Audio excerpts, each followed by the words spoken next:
بسم الله الرحمن الرحيم. عن أبي هريرة رضي الله تعالى عنه عن النبي صلى الله عليه وسلم قال: ما من أيام أحب إلى الله أن يتعبد له فيها من 10 ذي الحجة يعدل صيام كل يوم منها بصيام سنة وقيام كل ليلة منها بقيام ليلة القدر. رواہ ترمذی۔ نبی کریم صلی اللہ علیہ وسلم نے ارشاد فرمایا، ذی الحج کے ابتدائی 10 دنوں سے بڑھ کر کوئی دن ایسا نہیں جس کی عبادت اللہ کو زیادہ محبوب ہو۔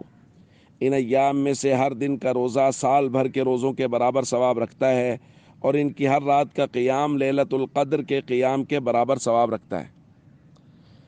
دوستو، عشرہ ذی الحج کے فضائل بیان کیے جا رہے ہیں، یعنی ذی الحج کے پہلے 10 دن، ان میں اللہ کو اپنی عبادت بے حد محبوب ہے، اور جیسا کہ آج کی حدیث میں الفاظ بھی یہی ہیں، ان یتعبد لہ فیہا، کہ ان دنوں میں عبادت کرنا اللہ کو بے حد محبوب ہے۔ اور خاص طور پہ آج کی تاریخ میں ہم بات کریں گے ان دنوں کے روزے کی۔ حضور علیہ الصلوۃ والسلام نے فرمایا، یعدل صیام کل یوم منہا بصیام سنہ۔ یہ جو ذی الحج کے 9 دن ہیں، چونکہ عید کے دن کا روزہ نہیں ہوتا، اس سے پہلے جو 9 دن ہیں، ان میں سے ہر ایک دن کا روزہ 1 سال کے روزوں کے برابر ثواب رکھتا ہے، اور حضور نے فرمایا ہر رات کا قیام لیلۃ القدر کے قیام کے برابر ثواب رکھتا ہے۔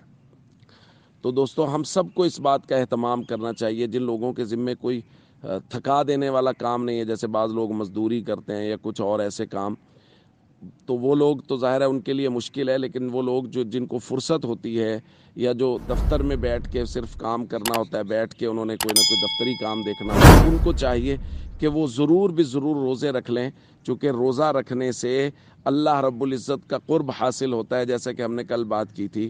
اور ان 10 دنوں کے روزے تو بہت زیادہ اہمیت کے حامل ہیں اور بہت زیادہ فضیلت رکھتے ہیں۔ السلام علیکم ورحمۃ اللہ وبرکاتہ۔